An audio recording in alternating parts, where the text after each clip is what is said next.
First Alert Weather Update is sponsored by Recon Restoration and Reed's Reasonable Heating and Cooling. And breaking overnight, winter weather has moved into North Mississippi, and conditions are expected to rapidly deteriorate on this First Alert Weather Day. This is a live look in DeSoto County, where wintry precipitation is already covering the ground early this morning. Travel could quickly become dangerous, so use extreme caution if you're traveling through that area. Good morning and thanks for joining us on this Saturday. I'm Ashley Garner. First Alert Weather Days are in effect this weekend as we brace for this dangerous winter storm. Let's get straight to First Alert meteorologist Anae Scales now with the latest on what we can expect today. Anae?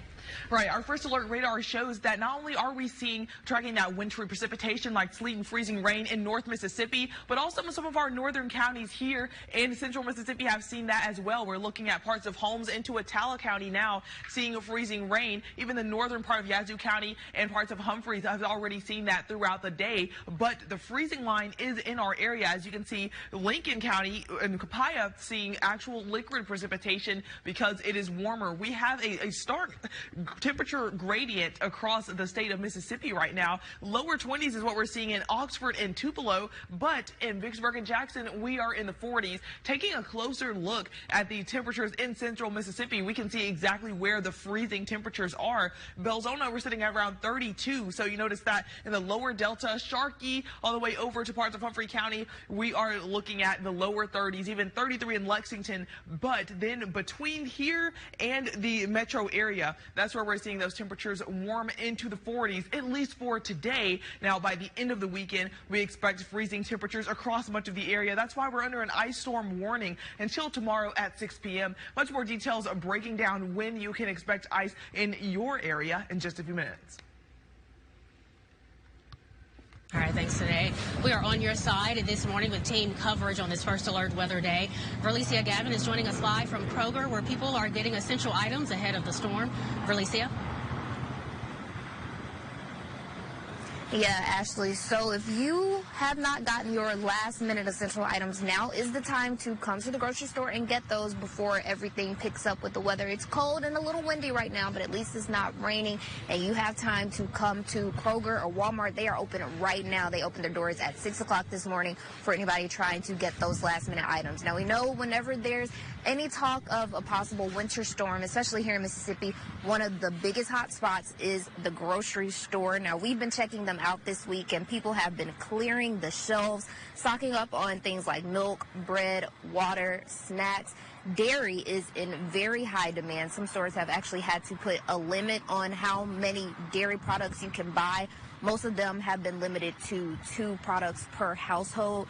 Make sure you have your non-perishables like canned goods, granola bars, dry fruit, cereal if you can get your hands on some milk.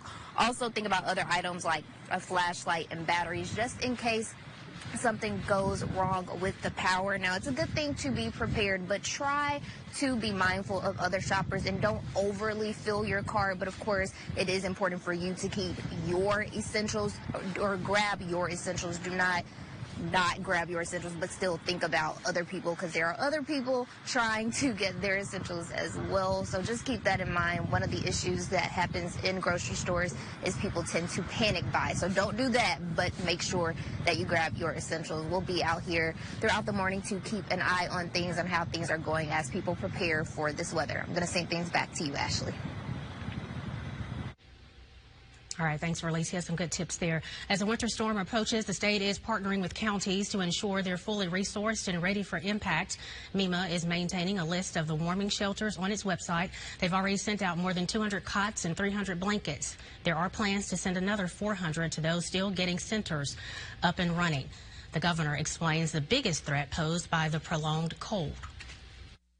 The temperature doesn't get above freezing, and we don't expect it's going to out into Monday and Tuesday. The ice could persist for a long period of time. The biggest challenge that we'll have most likely is if the ice gets on utility lines that are above the ground, then the likelihood of power going out in various parts of our state becomes more and more likely, and obviously that creates a big challenge. MEMA upgraded its state emergency operations center to full activation yesterday. And multiple shelters and warming centers are open across the metro area for people to escape the cold. The Stew Pot Opportunity Center will be open today and nightly for as long as temperatures remain dangerously low. The Billy Bromfield Shelter for men and Matt's House for women and children will also remain open. Stew Pot is expanding the hours of its clothing closet for those who need something warm to wear, and it will continue serving daily lunch along with hot drinks and indoor space to warm up. Shower Power is expected to open this weekend, depending on how the weather conditions develop. Gateway Rescue Mission and the Salvation Army in Jackson will also have beds available for those in need. In Canton, the Mount Zion Missionary Baptist Church Recreational Center will open starting yesterday for those needing a warm place to stay. Free rides to the shelter are also available through the Madison County Citizens Services Agency. The city of Grenada and parts of the Delta could get hammered by the ice storm and days of sub-freezing temperatures. The city is using its auditorium as a warming center, and people are already using it. Volunteers are providing more than just a building. They're providing a lifeline during this winter weather emergency. It's open to anyone who needs a warm place to stay. Volunteers are providing cots, snacks, water, and drinks, even hot meals. All of them are welcome to come in. They can come in and spend the night. We have cots available for them. We provide a cot, blanket, pillows, any type of hygiene products they need. We take them to get baths when we can or showers when we can. The Grenada City Auditorium is located next door to the city's police department, so if there is a security situation, police can respond quickly. Wlbt has launched yet another tool to help keep you and your family safe, the First Alert Weather Command Center for the upcoming winter weather threat. We want to show you how it works. You can go to our website, wlbt.com, type your zip code, and it will calculate the chances of risk from this ice storm in real time from the latest data from the National Weather Service. Our command center also tracks other kinds of threats like traffic alerts and bridge closures that could affect your commute, courtesy of information from the Mississippi Department of Transportation. It will also help you pinpoint the closest warming shelters near you to help keep you and your family safe if your power does go out. And some schools and universities have announced they will close Monday. You can scan the QR code here on your screen right now to go to our list of closings on WLBT.com and the WLBT News app. Other districts that have not made their decisions yet but have already canceled extracurricular activities this weekend can also be found on there. 6:07 right now, and we're taking you out for a live condition at the roads this morning. This is a live view of Interstate 55 at Old Agency Road. It's Saturday morning, and there is not a lot of traffic out right now. The roads are looking good for you this morning if you do have to get out. No accidents to report. We're clear right now all across the Jackson metro area. If you typically use the Natchez Trace, you're strongly advised not to travel on the Parkway this weekend. The Parkway remains icy, longer than many other routes due to the dense tree line. Trees often fall during and immediately after storms, especially when ice is present. If conditions are deemed unsafe, you may see road closures in that area.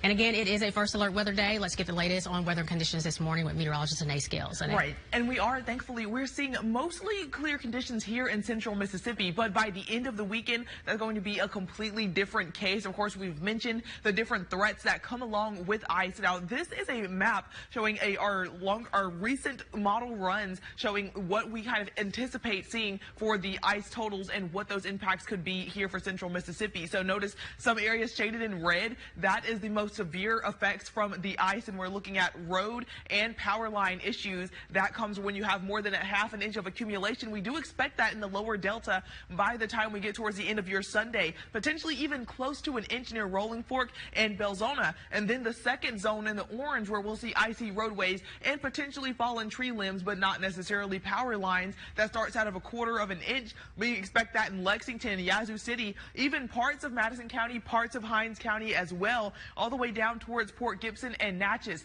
And then the final category where most of the region is going to see at least as much as 1/10 of an inch of ice. That's what we are expecting in the city of Jackson. That's also going to cause issues with the roadways. But once again, this is by the end of the weekend. When can you expect to start seeing that moving in? I'll have many more details timing out when you expect the ice to reach your area coming up after the break.